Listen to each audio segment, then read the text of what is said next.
Hi and welcome to this podcast with me, Geeta Joshi, and today I am talking to Snowden Flood. Welcome, Snowden. Hi, Geeta. How are you? I'm good, thanks. Good.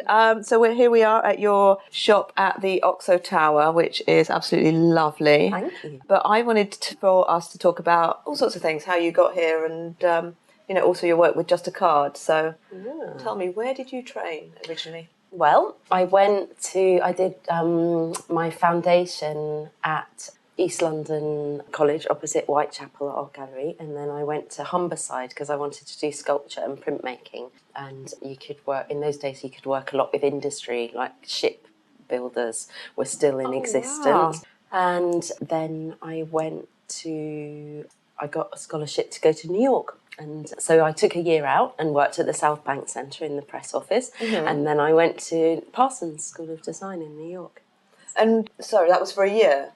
Well, no, that was a 2-year course, but I have an American passport, so I stayed there for 10 years. No way, really? Yeah, I didn't realise you'd spent that much time out there. Yeah, I loved it. And what were you doing there? Well, when I first left, I did loads of different things. But when I first left college, I worked as a practicing artist, so I had a studio in Brooklyn, and then I worked at the Brooklyn Museum concurrently, and then, really long story, but I got involved in a loft development with my then husband, and we lost loads of money. We had a dodgy landlord. It wasn't a legal live work, so we had loads of money to pay back, and so I went out and I gave up being an artist and went to get a proper job. So I ended up working as a textile specialist for Peter Marino Architect, and he does all of the Chanel buildings. In those days, he did a lot of residential work, which was absolutely amazing because so there'd be for sort of the owners of Chanel or things like that. And so then I sort of essentially travelled around the world to fairs like Maison et Objet and also... So hang on a second. So you were his textile designer. So does that mean actually bespoke textiles for his interior projects? Yeah, I did two things. My title was textile specialist, and so I did two things. I helped to design textiles for our projects. I did three things. I bought antique textiles. He's an amazing collector of antique textiles. Right. And my mum had worked for Harley magazine for ages. So I went out and I bought antiques for our collections at auction and from around the world. And then I also used those antiques and to make new textiles from. So then I might work with mills in Belgium or something like that to produce fabrics, or weavers in Laos, it was really money no object for a lot of our projects. It was an amazing job. On the one hand, it was a really hard place to live. He's really known for having a kind of revolving door policy of not being an easy person to work for. Like imagine The Devil Wears Prada, a bit like that, like somebody who's going to scream at everybody all the time. But amazing facility for working on anything. Just the level of quality and care. So I just thought, wow. And then was that textiles for all different surfaces as well, like upholstery to lampshade covers? Yeah. So essentially, our kind of clients were God forbid they'd have anything off the shelf. So they obviously they did occasionally have things off the shelf, but mostly they're wanting that level of client. They're wanting something that's so unique to them. That's why they've gone to Peter Marino. So we might do. So for instance, something like Chanel. So a lot of the things used in Chanel. I went to a really weird fair in Germany. I just had my Peter Marino Amex Gold card, and I say to Peter, hey, there's a technical textiles fair in Germany. This could be really good for some of our commercial projects. So then I get there and always really stressed because I'd be kind of like, I've gone there flown from New York on a Friday, worked all weekend, I'm expected back in the office on a Monday, and I better bloody have something good to show them. And I was kind of like, oh my gosh, this is where all the textiles are. Like, we make cladding for the inside of pipes, and it's not sold by the meter, it's sort of sold by the mile or something like that. Wow. You know, those sort of people, or like the people who manufacture dental floss or things like that, or fire retardant things. But some of the things that I found were amazing. They're like things like woven glass fibre that looked exquisite, and then lots of carbon fibre. And so we went on with some of our new suppliers, we did lots and lots of things for the Chanel stores made of woven glass. We kind of had them woven into almost the Chanel plaid, and then we would coat them with resin on boards for paneling. So like when you walk into Chanel stores that Peter done, you wouldn't necessarily think, wow, there's textiles everywhere. They don't seem like textiles, but it's sort of subliminal that there's a lot of echoing going on of the Chanel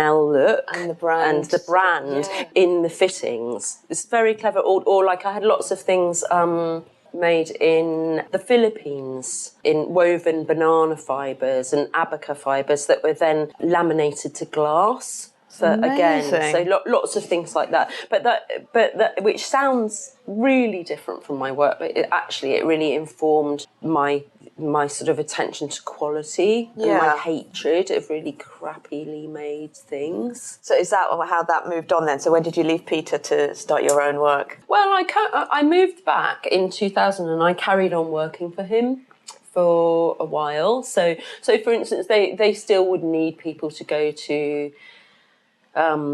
auction houses, buy textiles, go to visit projects. We had projects in London, so go and do things. And I also worked for other architects and interior designers, so I sort of broadened out what I was doing. So I worked for Studio Reed, and I still work for them sometimes. So we might do sort of special printed custom silks for a project in Amman or Kuwait or London or something. So that's still a bit of an invisible part of my work.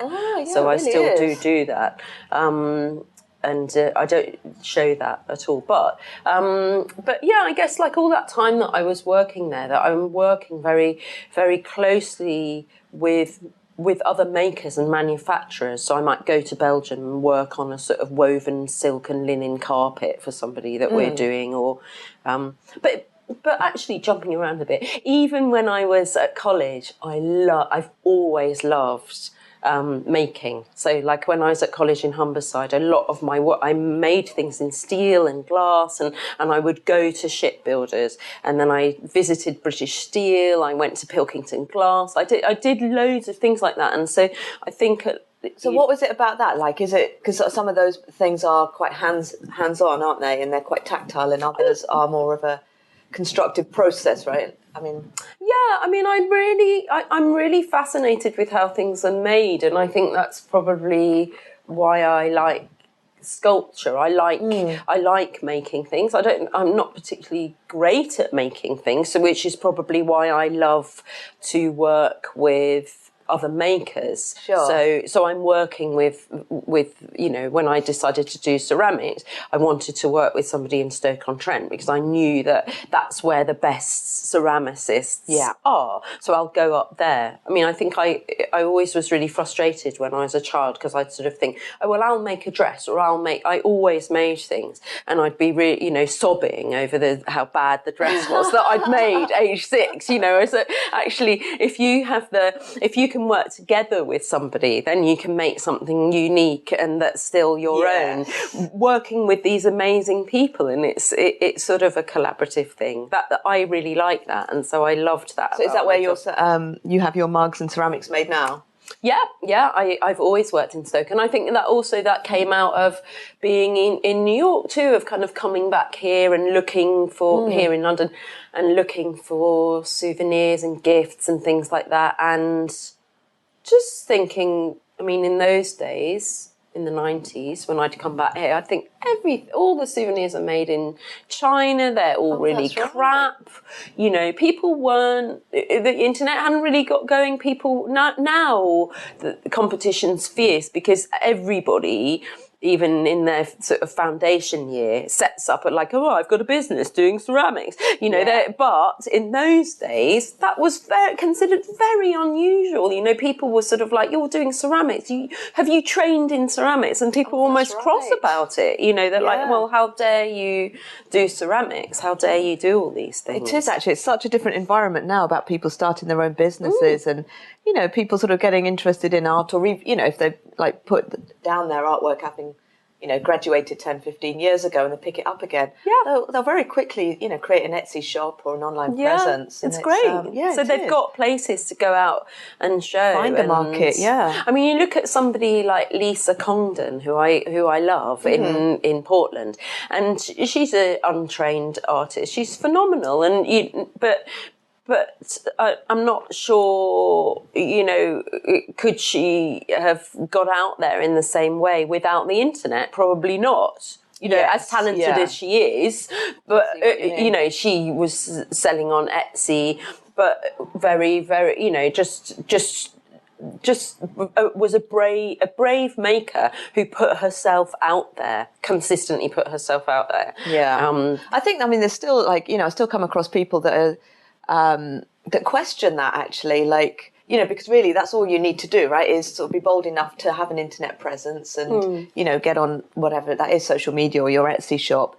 But people are still coming to me thinking, oh, well, I haven't quite, I didn't do an art degree, I'm self-taught, or I didn't, I don't know, I didn't go to particular art school and all these things that hold them back, and it's their own kind of that's beliefs. their sort of imposter syndrome. Because when I started my business, I think I'm so blessed that I had a relationship with New York and lots of designers in New York, because actually the imposter syndrome in me is huge, and I definitely felt, I mean, when I first took some samples over to New York, and they were textile samples, and I showed this woman, Joan Pope, who develops ranges for Barney's New York, which is a project that Peter Marino Architects had designed, Barney's New York, and the other one in California. And anyway, I showed Joan, and she sort of said, oh, wow, this is a range. This isn't just textiles. I see these on mugs and plates and things like that. What you should think broader. And I was very sort of like, well, I could sell them at markets. And she was like, no way, you're crazy. You think bigger, because you worked at Peter Marino. You've worked on a much bigger scale. Why are you going to do it in the market? But my approach was sort of very like, oh, they're probably not very good, but and everyone in New York, that's very native to Britain. Yeah. But in New York, when you speak like that, people are like, why are you showing me then? Like, if it's not good, don't waste my time with it. And they're really kind of like, don't say that. It's brilliant, good. Isn't it? It's such a different, it is really refreshing actually talking to Americans about that, how bold and how much conviction they have in their work from. And sometimes that's really irritating, because you'd be like, when I first moved there, I kind of was really, really bowled over by that in the 90s, because it was grim here, it's Thatcher Britain, and sort of like, you as an artist here, I was really struggling after I left college, and thank goodness I was working at the South Bank Centre, so I had a good job, but to be an artist, it just seemed impossible, and, all the openings, they were called private views, and like you had to know people, and like if you just got to come out with a degree from Hull, like who do you know in London? You don't know anyone, and and they're all kind of like, oh, you want to go to a show at Karsten Schubert, and they're like, oh, have you got a ticket to come in? And then I moved to New York, and they're like, they're not even called private views. They're openings. Everyone can come. It's open to everyone. And what I noticed was that people, instead of that British thing of people sort of saying like, oh, I'm not really very good at the piano, actually being a virtuoso. They were the opposite. They'd be like, I'm amazing at the piano. And then you'd find that they could hardly play. Just sort of like, so I think, I would say aim somewhere in the middle, sure.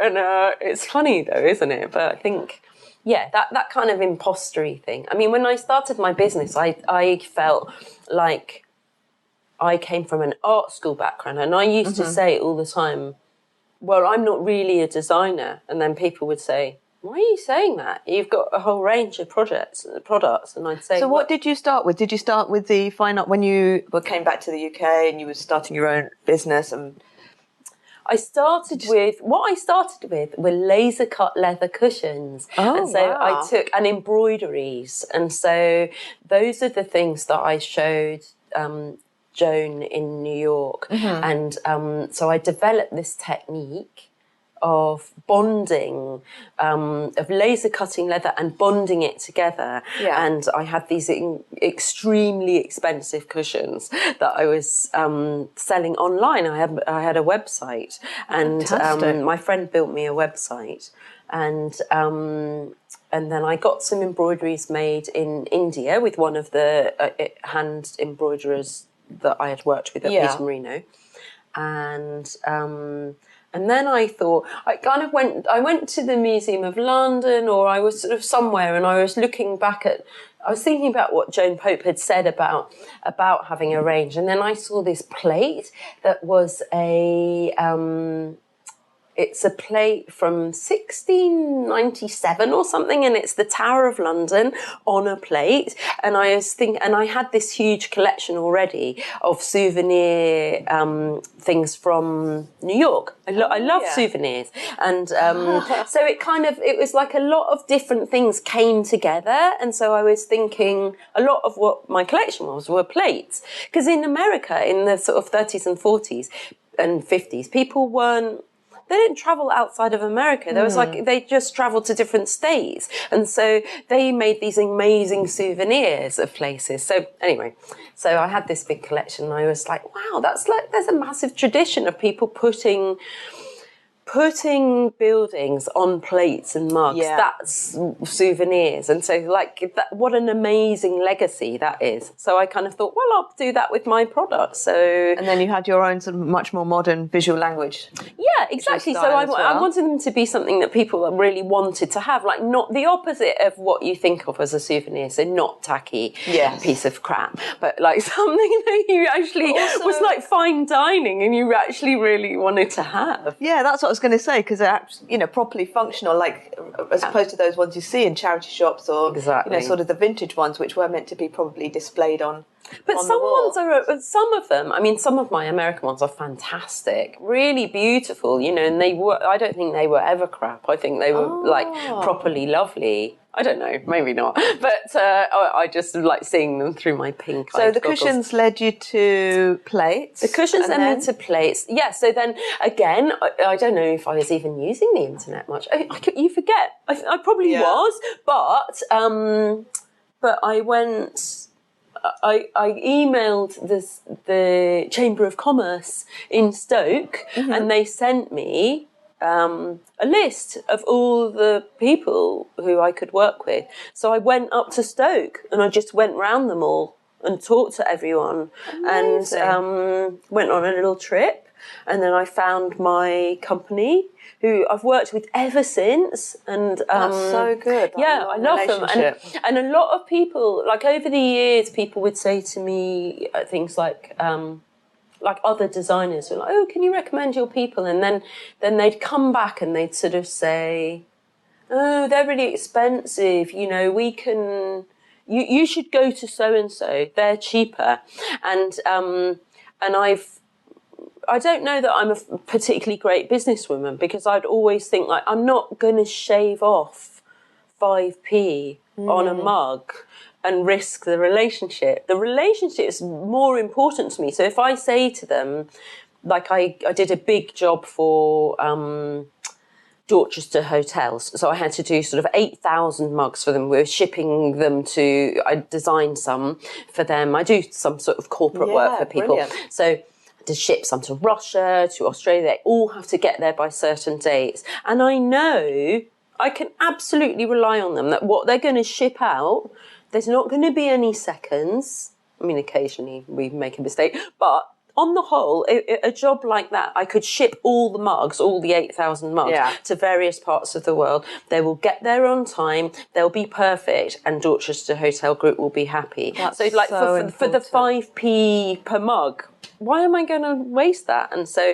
I'm really loyal to them, and I just have. And actually, we're going to do some work together, cross-branded work. So, right. Yeah. So I think... so they have a design studio in-house as well, do they? Well, they're amazing. I mean, the guy who set that up, their factory up, he was he apprenticed to Wedgwood with pen and ink, and so he's a proper draftsman and a real ceramics. Like they're amazing people. Like what they're doing for me is utterly wasting their talents. Like they can do anything really. They do some phenomenal stuff. I love the story of like how much trust there is in that as well. That relationship that's built up over time. Well, I think it works both ways, because they said to me recently, you haven't done, your London things are selling fine, but you haven't done a new collection of London things. You should ditch those and do another one. And I said, do you think, I'm just pottering along, not more focused nowadays on running my shop? And they said, yeah, definitely. And I said, well, I'm not selling wholesale in the way that I used to, so I don't really want to bankroll like 600 mugs in my warehouse. I just can't sell them fast enough. And they said, well, we'll bankroll you. We'll do it together because we really believe in you. And we've worked together for, we've been together for 15 years now. So, that's brilliant. so it does work both ways, that we know each other well. It's a good working relationship. And so I think like a lot of the kind of business advisors are like, you go out there and you negotiate, and I've just never done that. I'm kind of like, yeah, okay, that's what you want to be paid. You're worth it. Fine, we'll find a way to make it work. I'm sure there's clients for everyone though, right? Yeah, exactly. So how has your style evolved over the years? Well, I would say that I have always had a very kind of silhouette-y style. I don't know how else to put it. Its own ism, right? Silhouettism. Silhouettism is my style. Profileism, yeah. But I think, I found the piece, a couple of pieces from when I was at our college in New York, doing my master's, and they're surprisingly similar to what I'm doing now. I just was working with cut-out silhouettes of Wedgwood and Chippendale furniture. So, and then I photographed it with little models I made of Wedgwood and Chippendale chairs, so that I made a sort of perspective of like black silhouette shadows of kind of like large armoires and cabinets, with then little models that I'd made out of clay and Fimo in the foreground, and it looks really similar to how I'm drawing now. So I I think in many ways that's, but I'm a bit ambivalent about my style, because I think I have lots of different styles. I think my artwork that I've been much more public about lately, I've always painted and drawn, but I've never mixed that in with my other work. I've got lots of different heads, so I kind of feel a bit, and there I have to be really careful about imposter syndrome there as well, because I sort of think like, I'm a dabbler, I'm not doing very well at anything, but I just love doing lots of different things, and so I draw a lot of kind of like doodly, cartoony type things, which I don't show anyone, but which weirdly everybody loves. Like all my family are all like, these are great, you should do things with this. But they look so different from everything else. I don't know. You have to have a nom de plume or something and put out a little, book of... Yeah, sometimes I think I should have like 8 different Instagram accounts and just do the shop, the art. So I don't know, like because I do sort of worry a lot that it isn't consistent. But I just try not to. My struggle is to just carry on doing what I like to do and not worry, not sweat those details too much. And do you find time every week, every month to actually spend time doing the creative side? Because obviously a lot of the time you're in the shop and you're managing the online business and all of that. I really struggle with that. I'm desperate. In my dreams, like a sort of business mentor or partner kind of comes along, or both, and then that enables me to get really scheduled. So I try to do that, but I haven't I don't feel like I've done nearly enough creative stuff this year. I've hardly done anything. Yeah, I don't. I mean, I have, but I'm kind of. I mean, having a shop, I do. I love my shop, but I'm also feeling like I need to feed my shop with products. Yeah. Whereas, so it's not the same. It's like a totally different mindset of being an artist, where you just can sit down and be like, la la la la la, don't care where this is going to go. Yes, I'm here for the journey, and it's not like that in a shop. That people are saying to me constantly, "Oh, we love these lampshades. We want this. Can you do this?" Or so I think.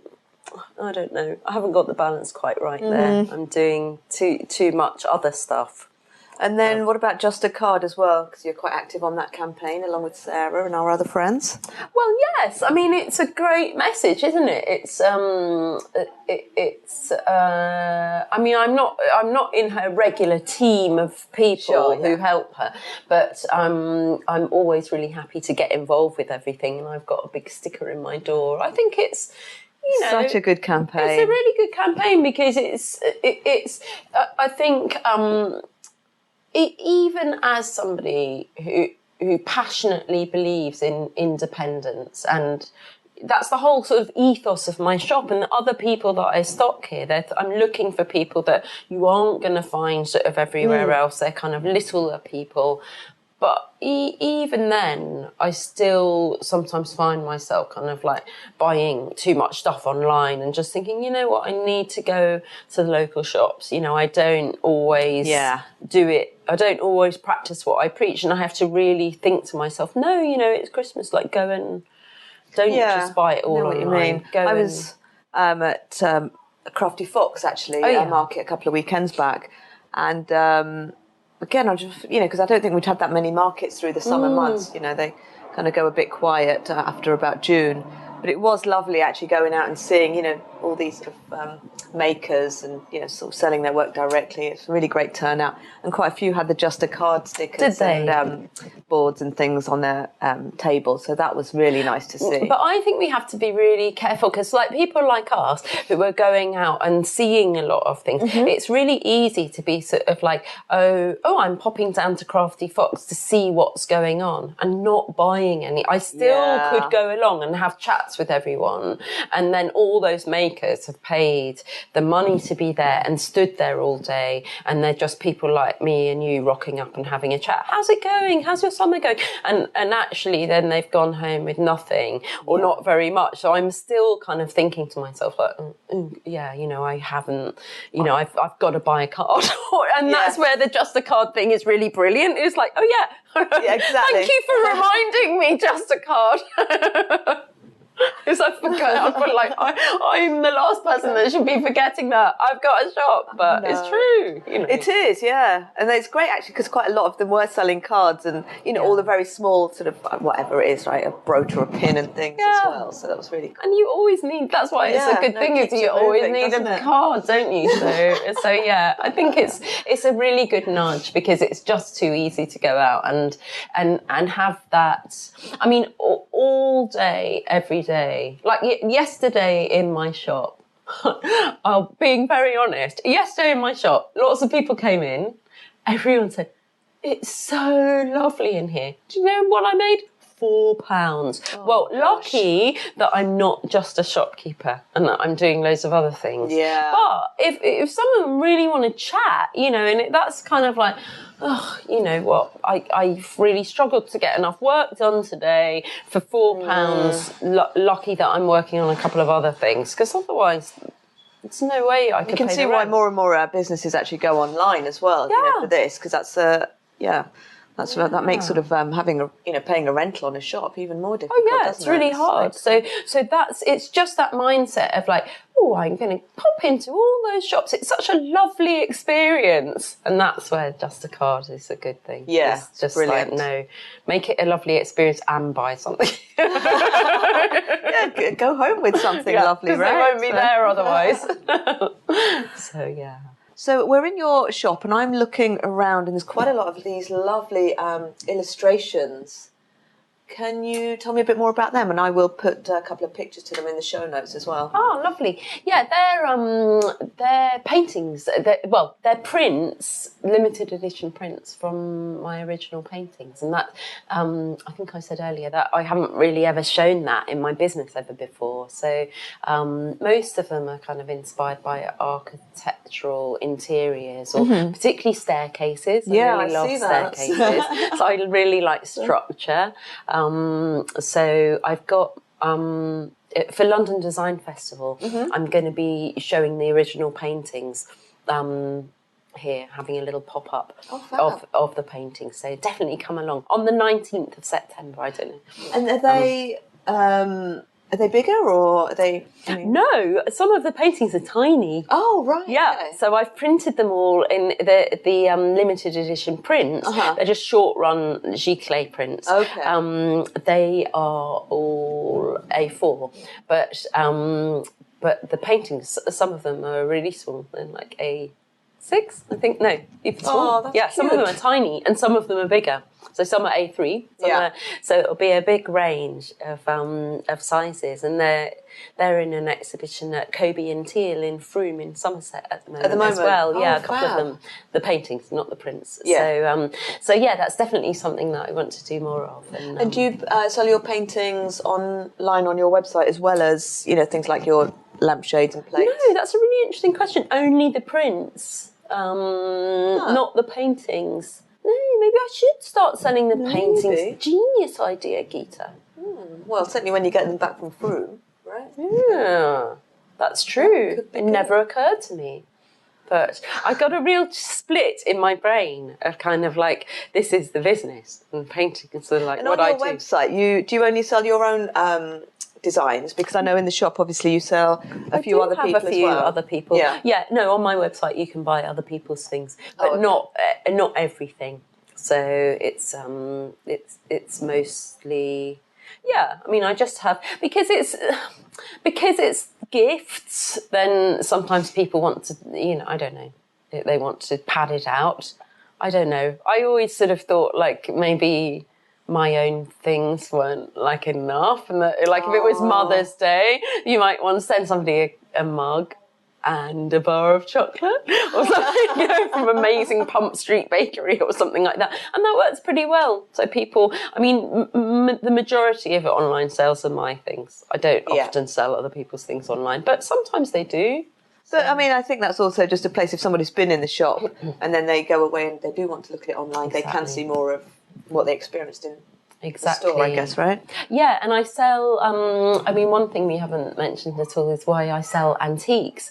Tell me. So, well, that's, that sort of links in with souvenirs, I think, as well, and also the fact that I'm an inveterate buyer of and collector, and so I've constantly going to fairs and auctions and buying. My house is literally filled with stuff, and so my focus for the shop, again, it's gifts, and so my focus for my shop is, if I think about how I want people to come along to my shop and to find something that's just unique and beautiful and that they didn't expect to find, and that's sort of a souvenir of their trip. And I think for me, when I'm going abroad, sometimes I'm always going to check out if there's flea markets on wherever I go, or auctions wherever I am. That'll be like the thing I would look at before restaurants and things like that. Like, is there an auction in the local town that I can go to?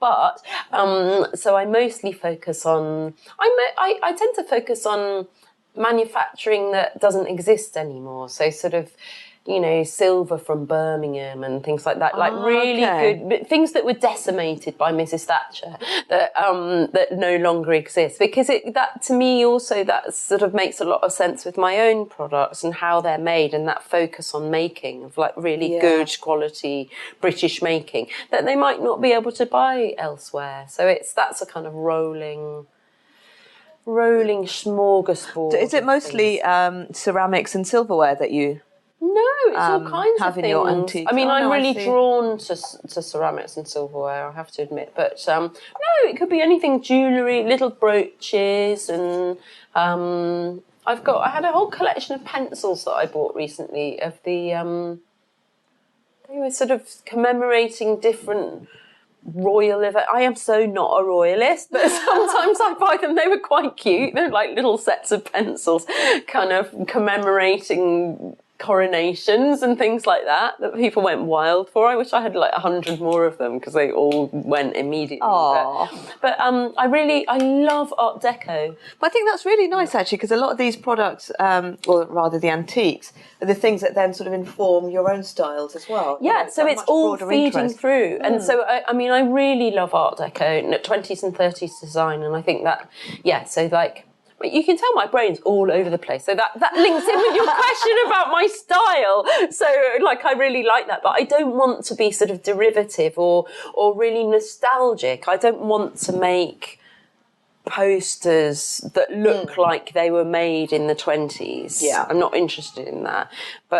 And I'm not trying to look like I'm in the 1920s, but sometimes when I draw things, they do. So I've got some sort of prints of ladies that people say, oh, they're so Art Deco, and they definitely, that's probably a bit more self-consciously Art Deco, but yeah. And my textiles are all the textiles. Well, the textiles I worked with, that was a bit like when I worked for Peter Marino, because I worked with a historical textile archive. Okay. So they're all documents, and mostly from the 20s, and so they'll have kind of black and white paintings of patterns that you can take as your starting point. And so I worked with them. And then you fill in your colours. Yes, but almost. I mean, and more than that, then you have to like make it a repeat and change the scale and take out the bits that don't work, and so you kind of redesign them and make them. But they're really nice. So I licensed some of the designs from them for life, and then made them my own and presented them at Decorex. So that was really interesting, because that's sort of like going full circle and back into interiors again. So, but when did you do Decorex? I did Decorex last year. I'm not doing it this year. I did it with Design Nation on a group stand, and that was So that, but I made some really good contacts, and I want to kind of really carry on, so I'm kind of going back working with interior designers again, to make more textiles, and which is something that I already was doing anyway, a bit. Right. But nobody knew I was. Because at the moment your textiles appear on cushions, fabric around the lampshades. They're the main things, right? No, laptop cases. Oh, yes. Pencil cases. What else? Tea towel, but they're different actually. The tea towels, aren't they? Yeah, that's it. So that's it for now. But so they've been. So what would be an ideal client for your textile, like the interior textile projects? Yeah. Oh, I'd say somebody like any of the people. Anyone actually, really, who loves colour and pattern, but probably realistically, the slightly more luxury ones, because they're they're not necessarily buying everything off the shelf. They're just I'd like them, to be somebody who's kind of making their own tweaks, and maybe like imagine doing sort of something like those Pullman trains that you see. Have you seen them? They're sort of it's a beautiful 1920s train, and it's kind of costs something. It goes to Paris or something, and I have seen it. I looked it up the other day. And because I'd never heard of it before, but the train track goes behind my doctor's office, and I was in the doctor, and I was like, oh my God, look at that train, it's amazing. And she said, oh yeah, it's the Pullman.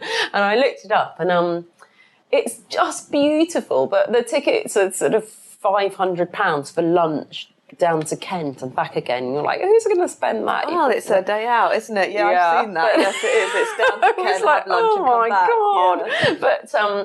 But I'd love to do something like whoever designed that. It's or redid it. Absolutely beautiful. But yeah, and hotels and things like that. Oh yeah, lovely. That would be lovely. I like a good. I guess members clubs as well, right? Exactly. That's the same sort of thing where it's quite design focused often, isn't it? Yeah, I'd love to work with people like that. I find it. I mean, I'm struggling for. That's where doing everything, trying to do everything, kicks you in the gut because you're just like, oh my gosh, and I need to actually focus on one of those things and go out and do it. Okay, what are you going to do? Yes, I do want to work with those people, then go and talk to them all instead and finding of just, them, because that in itself is the work, right? Because often that is just often starting the conversation. It's like, when I'm looking at places to have an exhibition, it's like, well, I'm finding the venue, but I need to start that conversation. Yeah. I've got the artists sort of who I'd like to work with, putting that idea forward, and it is, it's not just like, yes, here you go and here's some money, ever. No. It's an ongoing conversation that goes for months before it is. Some dates are finally put in the diary and we've got something to work towards. But that's like what I was saying about the factory that I work with for ceramics. If that foundation of kind of a relationship is so much more than just like, oh, can I hire a space for my exhibition? Actually, you need to rely on them that they're going to do the things that they said they were going to do, and the artists too, and that all takes so much energy. It's not. Yeah. And so it is with like new clients, and that it's. I found. I mean, with the projects that I did for Dorchester Hotels, that was 4 years in the making before all of that came off. Yeah, and so some of the other people that I work with, some of those, I'll have spoken to them back and forth for about 2 years before they actually send me a proper order. It doesn't just happen like, woohoo, I go out and get it and the money comes rolling in. I wish. No, it's all... and all that other work as well, like, some of what I do is like, it's, putting ideas forward for, things that we know have budget. Yeah. But then, then it goes to somebody sees it, and then there's a committee, and then there's a decision, and then it might, still involve some back and forth before something. Yeah. And then you're exhausted when it comes back. Like, what was it we actually pitched 6 months ago? Yeah. So, brilliant. Well, thank you, Snowden, so much for your time. It's been lovely talking to you. Thank you. Where can people find you online? Well, they can find me at snowdenflood.com.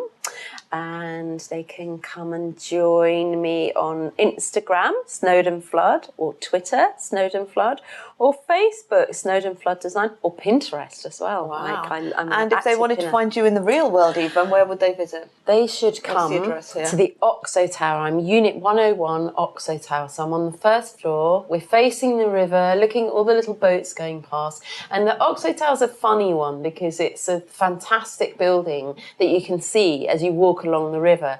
But they've got sort of like slightly unappealing stairs at either end and with not great signage. Mm-hmm. So we've got great landlords who are working really hard for us, but they've got a million other things to do and signage is not their thing. So people forget to come upstairs. They forget to come upstairs. So there's 3 sets of stairs. So people worry about like, if I go up those stairs, then I'm going to have to double back on myself and come down again. No, you don't. You can come up and go down some different stairs and continue on your way to the Tate or and the London there's a whole Eye. Community of other designers, makers, galleries and shops along here as well. There's some great people come and see lots of here. things. And for London, and this year, I don't know when your podcast is launching, but we've got London Design Festival here, so some of it's a huge thing all around here. So there's going to be some fun events. That are what? The 15th to something of September, 15th to the 20th or something like that. Something like that. Or 22nd, I think, is that Sunday. Yeah, and the big opening night for a lot of the events around here is the 19th. Mm-hmm. So then I'm showing paintings, my original paintings, architectural paintings, and I've got another artist, Katie Powell, who is a paper cut artist, and she is showing her little paper. She does really lovely little they're sort of like little building fronts in frames and things like that. So she's got. I'm a South Londoner, so she had a lovely one of the Ritzy and Dreamland Margate, and they're sort of like tiny little sort of building or signs or things like that. They're really, I really like them. They're really cute. They're like little souvenir-y things. So, but you'll be showing them for Design Week. Showing them September. for Design Week, yes, and hopefully some other people as well. I don't know. I'm gonna. And I like to do everything last minute, and just to keep it stressful. So yeah, maybe some other people as well. It'll all be amazing. Brilliant. Yeah. Thank you, Snowden, so much for coming on the podcast. And me. It's been great talking to you. Well, you too. Thank you.